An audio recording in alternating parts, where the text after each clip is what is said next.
Hello and welcome to the Complete Podcast Network. I'm Anthony Wilson, recording from Los Angeles, California. So I'm just going to dive right in to the biggest story of Tuesday night in the NBA and in the sports world in general, or the sports world at large, which is Bam Adebayo scoring 83 points, the second most in NBA history, behind only Will Chamberlain, of course, who scored 100 points in 1962. Bam now owns the modern record, which was previously held by, of course, the great Kobe Bryant, late great Kobe Bryant, who had 81 points in 2006. Most basketball fans on social media are outraged by this performance from Bam. uh, of course, it starts with the fact that now, like as I said, he's surpassed Kobe's modern record. Um, and then just the way that it happened with basically like stat padding, and it wasn't an efficient game. You know how much these modern basketball fans love efficiency.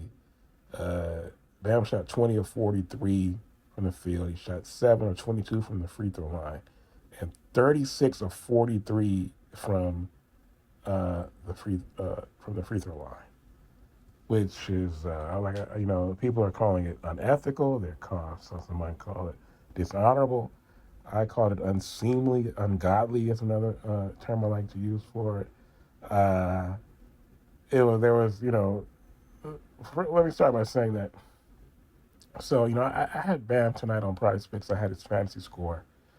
I think initially it was I know it was somewhere in the low 40s. I was telling Zach Roberts it was somewhere around low 40s. They got bumped by like two figures. But I don't like to. I'll play bumps, but really, if it's more than a bump by more, if the prop is bumped by more than one figure, I'll still play it, but I'll put it in a separate slip. I'll put all the props that are bumped by more than one figure. I'll put them in a separate slip because more than one is kind of like you're chancing it, right? And I know I saw Zach tweet. He goes, Bam Adebayo, a 40 piece or something like that, right? He said it's just the first half. And so I'm thinking, as I said, his fantasy score was in the low. I think maybe Zach is saying that Bam has pretty much already hit his line in that regard, because Bam is not a scorer like that. I think for his career, he only averaged like 16 and a half. I think he averaged like 19 this year coming into tonight, and then like he only averaged like 20. 20 is like career 20.4 is his career high. Uh, but no, he had 43 at the half, and which is weird. I was thinking at some point I'm thinking he had 62 after the third quarter, and I'm thinking like I remember when I was younger, and Tony Delk scored 50 points. And it was like, man, obviously Bam Adebayo is a much better player than Tony. Bam Adebayo has been a fantastic NBA player. But like I said, he's not a scorer like that. So it just seemed very random. Um, and then in the fourth quarter, now I didn't watch the game, right? It was on local TV in Miami and in Washington, D.C. But everybody was saying that, basically he was stat padding at the end. The final score was 150 to 129. People were saying he was stat padding at the end, and they were blaming the Wizards for not doing a better job of stopping him. Um, all the free throws, and I did see the somebody posted a video of like every foul that led to his 43 free throw attempts, right? And they were basically just some were just plain hacks, others were just I don't know, uh, just regular fouls, I guess. But I mean, 43 free throws that's crazy. Like, so when Will scored 100, he was 36 of 63 from the field and 28 of 32 from the free throw line, which was surprising because basically Wilt shot free throws like Shaq, right? When Kobe scored his 81, Kobe shot 28 of 46 from the field. He was 7 of 13 from three, and he was 18 of 20 from the free throw line. So, uh, yeah, I mean, for Bam to shoot 43 free throws, that's just pretty much like, I mean, that obviously, I mean, that's the 22 threes. I just don't understand. And I guess, because Miami, Hero didn't play, Andrew Wiggins didn't play. So this was the type of night, I guess. I don't know. I was thinking, okay, we're playing against basically the Harlem Globetrotters of the NBA. So I'm just going to come out here and just do whatever and just see what happens. I don't know why tonight was the night, you know, because all these teams are tanking. Like 10 teams are tanking at once. So you have plenty of opportunities to come out, but I guess maybe without Hero and Hero hasn't played this much this year anyway. I don't know what the hell happened to Norm Powell. And then Wiggins didn't play either tonight. So, um, yeah, I'm just kind of, it's just weird, you know?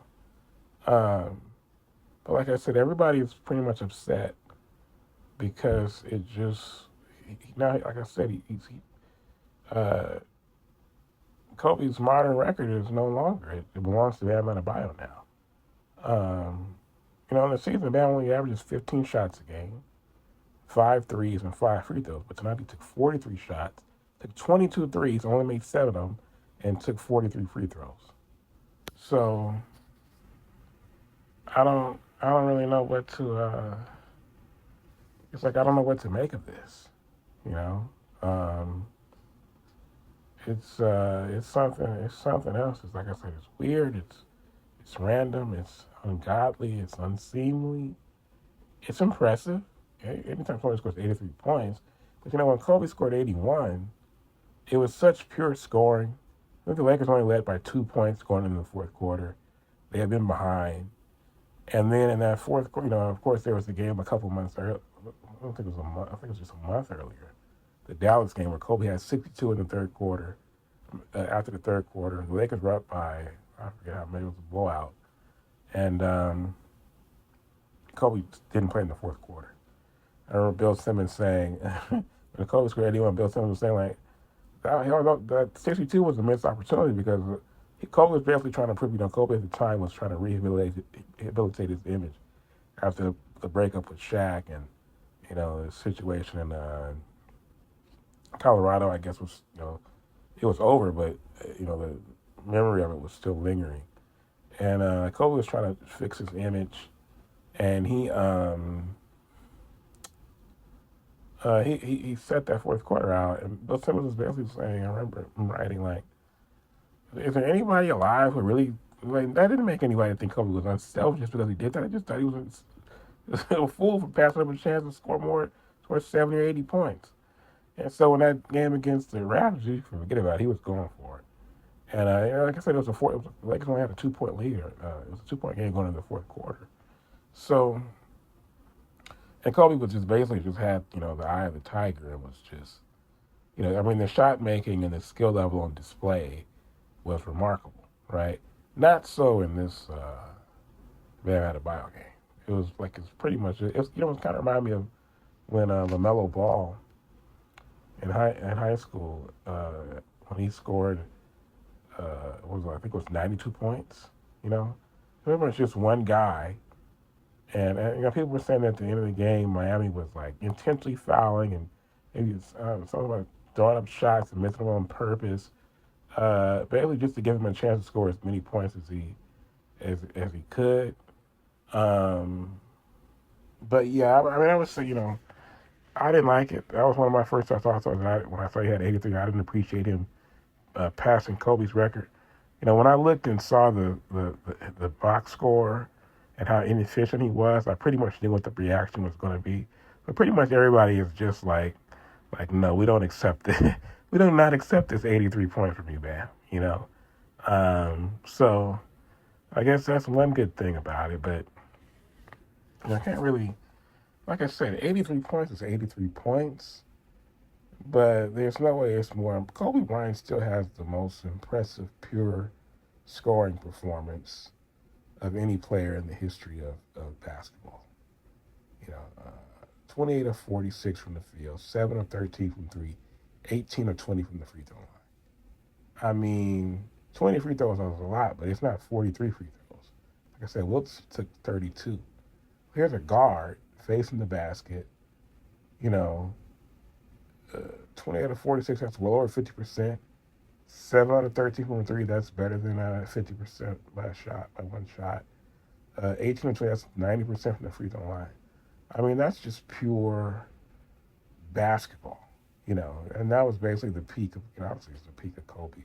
This is around the time when Kobe, that was the year he averaged 35, and then the next year he averaged 31. That was the 2 years he won the scoring title. Then the next year he had the 4 games where he scored, it was 50 points in 4 straight games. You're talking about pretty much the peak of pure scoring in the history of basketball, you know.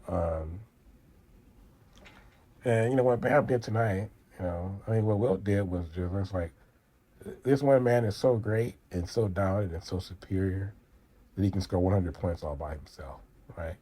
What Kobe did was, it was the peak of any pure scorer in the history of basketball.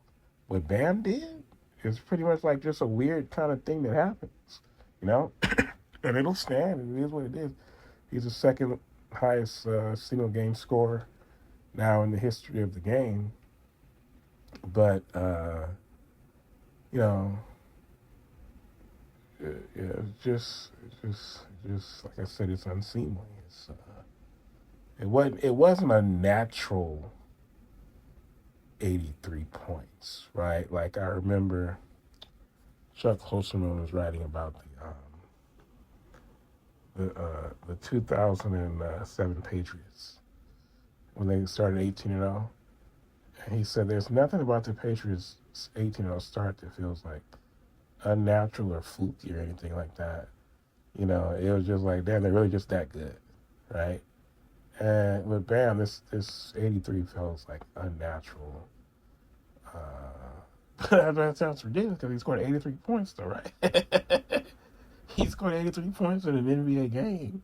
So I don't want to sound ridiculous. And I guess I'm a little salty because, like I said, now he owns the 9-win record. When I think we all thought Kobe would own that for, at least I did. I didn't think anybody would score more than 81 points. It's probably easier to do it now than ever because they shoot so many threes and things of that nature. But yeah, I don't know what to say, man. He did it, and I mean, it is what it is, bro. It was, I don't know.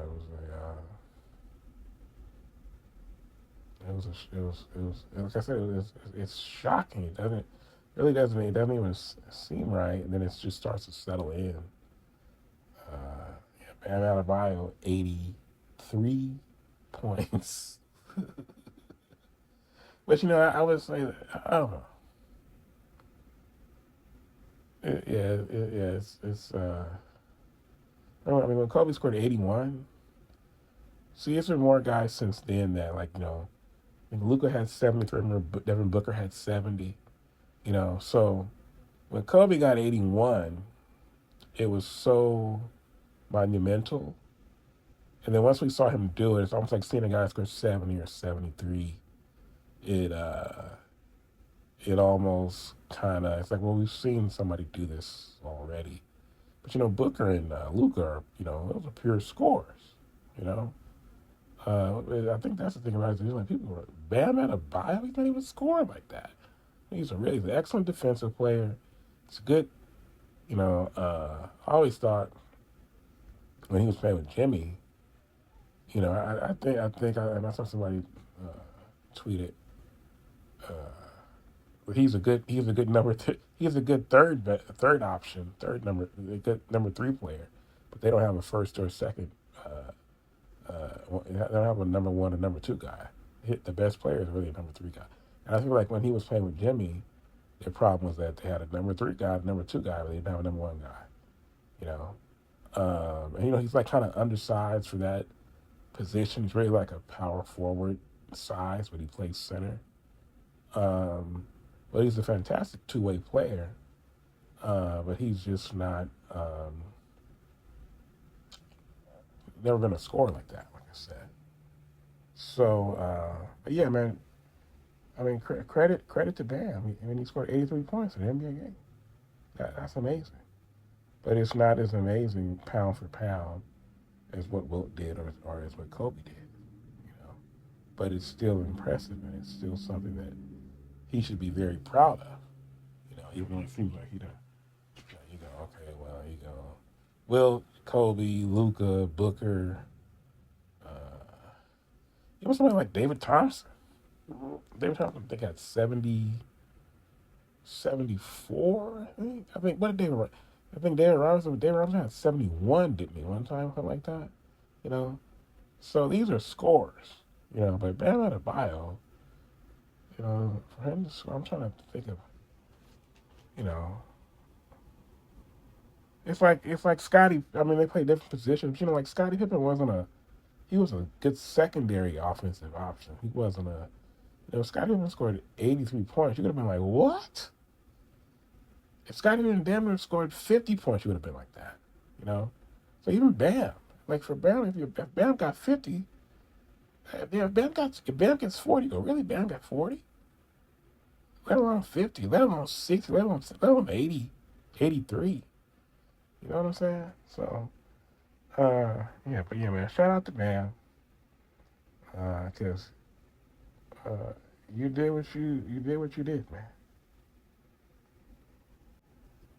Now, back on the home front, it's looking like the Lakers are gonna hoping they're up 17 right now, with 7 minutes and change left in the fourth quarter of this game against the Timberwolves. Scores 99-82. I'm hoping that the Lakers will be able to finish this game off. Uh, Now it's down to 15. But, let's say they do, right? Uh, the Lakers, they continue to play well without LeBron. Um, Three straight wins now without him. And, the thing I'm wondering if there's any way that LeBron sitting back and watching this, and after watching how they start the season without him 14-4. Well, they didn't start 14-4. I think they started 10-4, right? But they started the season 14-4. But they started like 10-4 without him, I think. Um, and I think they're something like 10-2 or 11-2 now. When Luka and Austin play and he doesn't. I'm wondering if there's any way that he can watch what's going on and watch how they're playing without him and go, okay, this is how I can change and it's gonna take him scaling his game back. At the very least, he's gonna have to accept being just like a pure scorer, like just someone who is just a straight bucket getter. He's still averaging 7 assists a game this year. But when you already have two guys who were, primary ball handlers and scorers and playmakers for other people, you don't need a third guy. It's like what Rory brings, right? Rory gets his touches and he goes straight into his back work and tries to, score the basketball. And then he shoots the corner three, shoots a three ball. And that's kind of what, and then defensively, I mean, I know LeBron, you can't really expect LeBron at 41. Nobody plays defense at 41, right? But, it's kind of like I was saying last time about Kareem. The way the Lakers would use Kareem his last few years was just as like a break in case of emergency. Like if they needed like you could go even it's like Game 6 against Boston '82. Kareem had 32 points to close out the series. You look at it, I think it was Game 6 or Game 7 against Detroit the next year in '88 when they went back to back. They needed a bucket. late in one of those games, they throw the ball to Kareem. And LeBron is the all-time leading scorer now, even over Kareem. So now that's not really his game. It's like when he scored when he got 30,000 points, and then I remember his caption was on social media was, and I'm not even a scorer. That's the cool thing about LeBron is really LeBron is a pass first player, right? Uh, and but I guess that's kind of the difference is that he's not like a Kobe or a Jordan in that sense. That's somebody you think of like, okay, we're just gonna throw the ball to LeBron and make him, let him try to score every time, right? He's more of he's an all around maestro of a player. But I just wonder if there's any way that he could, like last year, I felt like it was more like the way I mentioned Rich Paul saying that he thinks LeBron should be the uh, the, the role man, like the Karl Malone, right? Um, and I just that's what he was doing. I feel like he was. I mean, last year he was doing well. I feel like playing off the ball, and then they were favorites to win that series against Minnesota. But yeah, I just wonder if there's any way that he can figure out a way to fit in with this team where he doesn't have to be the LeBron James of old. He can be the old LeBron James and still help the team. You know, uh, like I said, just throw it to him when you uh, when you need a bucket, and he can get you that. You know, I guess like I said, you can't really expect. But see, that's the only problem is that this team plays so much better even on defense when he's not out there. The ball moves better on offense, and they play better on defense. So that's a big part of this equation too. But yeah, and I guess it's hard to really ask him to turn back the clock as as a defensive player. Um, so yeah, I guess after all that rambling I just did, I guess it pretty much is it's just not in the cards, I guess. Um, I want to say something else about so Luca. This situation with Luca and his fiance. Now he's called off his engagement, and ESPN did a little write up on it. There's a situation. It happens. The woman is filing for child support, and I guess they're gonna have like he's seeking custody of the girls. He has two daughters with this woman. And apparently, when Luca missed those, it was like a Toronto game and another game that he missed earlier this year, where he was in back in Slovenia for the birth of his second daughter. And apparently, there was some drama there, and the police were called, and Luca left peacefully though. So, but just the fact that we even know about this, I feel like I said a couple episodes ago, you know, this this is what happens when you play for the Lakers. This stuff about his fiance, this is like tabloid stuff. You know, when if he was still in Dallas, would we know this story? Would it have its own write up on ESPN? I feel like it's only because he plays for the Lakers. Like I said, it's more scrutiny and it's more spotlight that he is under. So yeah, it just kind of furthers my point there in that regard. Um, Now, there's been a lot going on in the NFL. Um, but before I get to that, I wanted to say something about. I haven't spoke. I don't know if I spoke about Darius Acuff Jr. before when I was talking about the college basketball prospects, top guys in this upcoming draft. But man, I know Sean Miller, who was saying that Darius Acuff is like the best college point guard that he's seen. They just played against Arkansas. I mean, the kid really is something. He really reminds me of like a Darius Garland, but with a more of a motor. Garland is like Garland is like when he's good, but I feel like he doesn't, he doesn't bring it with the same intensity every single night. The way the real upper echelon players do. I feel like this kid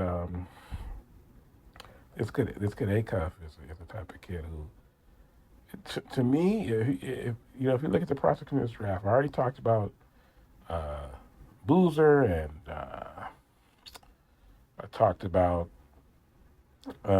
Caleb Wilson, and obviously I talked about DeBansta, as well as uh, as well as um, Darren Patterson. But Acuff Jr., uh, like I said, reminds me like a Darius Garland, but with more of a motor. So, Darius Garland's been an all-star, but I think this Acuff kid could be, an all-NBA guard. You know, just a scintillating talent. And if it were me, I think the prospects I like the most in this draft are, like I said, Devastus, and I think Acuff Jr. might be my number two. Just as a complete, prospect. Uh, I like Cam Boozer a lot too. He reminds me of Kevin Love. Um, and then Caleb Wilson. I saw somebody. I don't know if I said this before. They compared Caleb Wilson to Jermaine O'Neal, which I like that comparison. You know, uh, but yeah, this Acuff Jr. kid, he's really good. I think he could be somebody who averages, big time numbers in the NBA, and for like good teams. Like somebody like Keontae George of the Jazz, when the team's just terrible. I think Acuff Jr. could be like a best player on a playoff team type of player. Um, Now, and then I was going to say a couple more words. So, briefly mentioned the NFL before, but yeah. So I don't know. It's been a lot of stuff going on. I guess it's not really that much to talk about. Geno Smith going back to the Jets. It's like okay, Jets are still going to suck. The Patriots got Romeo Dobbs. Okay, that's a step down from Stephon Diggs. The big news is the Crosby deal, getting nixed by the Ravens. So he gets go back to the Raiders at least temporarily, uh, and then who knows what's next. AJ Brown is still with the Eagles right now. You know, uh, who knows? Uh, who knows? If they might be running out of time to trade him. So and some of the other stuff, these defensive players and stuff like that, I don't have enough expertise to. I always said like the Chiefs traded Trent McDuffie, and now the Eagles they got this kid Woolen from the Seahawks. Eagles usually know what they're doing, so they just continue to bolster their secondary. But I always say like nobody really knows how to evaluate cornerback play because it's not like even the best cornerbacks only get so many interceptions. So like you see get a quarterback get 15 interceptions. Like you see guys get 15, 20 sacks, right? And then sometimes a guy might get 10 interceptions in one season. You're like, okay, he got an interception. That doesn't mean he might be a good ball hawk cornerback. But that doesn't mean he's a shutdown cornerback, right? Unless it's like something like a Deion. Even Deion wouldn't get. I don't know what Deion's career high in interceptions was. So cornerback really people don't really know how to evaluate cornerback. They pretend like they do. But yeah, so I won't say the Colts. They re-signed Alec Pierce, which they needed to do, and they traded Michael Pittman to the Steelers. Now the Steelers have Pittman to go with yes no the Metcalf, DK Metcalf, which is kind of an odd pairing to me because usually I would think it would be like Metcalf is already big, physical, and fast. Pittman is slow, but he's like 6'4". Usually it'd be like a smaller, I think like shifty type receiver to go with a DK Metcalf. But we'll see how it goes. Pittman obviously went to USC. He started strong, but he's kind of cooled off.